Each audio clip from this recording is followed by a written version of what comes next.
সেহরিতে আপনি সব খাবার ফেলে দিয়ে দেখবেন যে এই খাবারটার প্রতি আপনার বেশি আকর্ষণ থাকবে। কারণ হচ্ছে লাউ পাতার এই রেসিপিটা আপনি অল্প দিয়ে অনেকগুলো ভাত খেতে পারবেন। আসসালামু আলাইকুম সবাইকে। আর এটা রান্না করতে প্রথমে আমি কড়াইতে হচ্ছে তেল দিলাম। এখানে হচ্ছে আমি বেশ কিছুটা পেঁয়াজ কুচি দিয়ে দিলাম আর পেঁয়াজ কুচিটাকে হালকা ভেজে নিচ্ছি। আর ভাজতে ভাজতে এখানে 2টা চাপা ধুয়ে রেখেছিলাম কুসুম গরম পানি দিয়ে। এটা এখন এই যে পেঁয়াজের সাথে ভেজে নেব। আর পেঁয়াজের সাথে ভাজলে কি হবে, এগুলা একটু মানে তাড়াতাড়ি গলে ভেঙে যাবে। আর এগুলা দেখবেন ভাজতে ভাজতে মানে চাপাটা নরম হয়ে যাবে। আর এই যে এরকম করে চামিচ বা স্প্যাচুলা দিয়ে একটু চাপ দিবেন, দেখবেন যে মানে চাপাগুলা ভেঙে যাচ্ছে।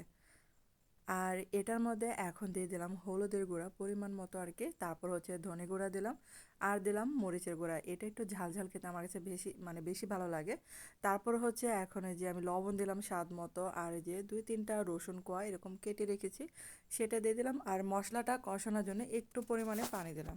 আর এখন দিয়ে দেব কিছুটা জিরা বাটা। আপনারা চাইলে কিন্তু এখানে ভাজা জিরা গুঁড়াও দিতে পারেন, যেহেতু জিরা বাটা আমাদের বাসায় মানে বেশি খাওয়া হয়।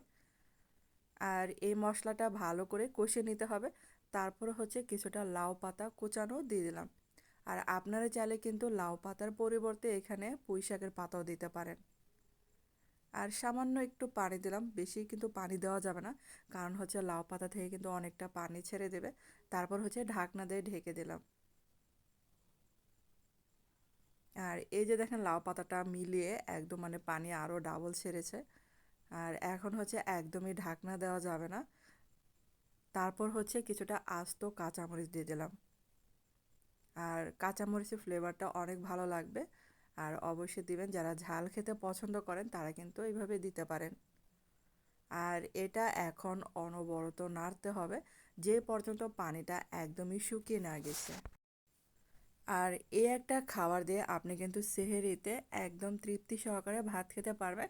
আবার অনেকে দেখা যায় যে ইফতারে মানে ইফতার খেতে রেগুলার পছন্দ করে না, তারা কিন্তু সারাদিনের মানে রোজার শেষে দেখা যায় যে মানে ভাত খায়। তারা কিন্তু এভাবে খেতে পারেন, তাদের কাছে অনেক ভালো লাগবে। আর এই যে দেখেন ঝাল ঝাল লাউ পাতার এই রেসিপিটা। আর বন্ধুরা, আপনাদের কাছে কেমন লেগেছে এই রেসিপিটা অবশ্যই কিন্তু আমাকে কমেন্ট করে জানাতে পারেন। এত মজার, একটু হলেই মানে অনেকগুলো ভাত খাওয়া যায়। তো হয়ে গেল কিন্তু লাউ পাতা চ্যাপার এই ভুনা রেসিপিটা। আর এত মজার ছিল তো আমি মানে একটু দিয়ে অনেকগুলো ভাত খেয়ে ফেলেছিলাম, এত মজা। আর যারা এই যে দেখেন মানে লাউ পাতা অনেকে দেখা যায় যে মানে খায় না, বা দেখা যায় একঘেয়েমি শাক রান্না করে খায়, তারা কিন্তু এভাবে এই রেসিপিটা করে খেতে পারেন। তো ধন্যবাদ এতক্ষণ আমার ভিডিওটা দেখার জন্য।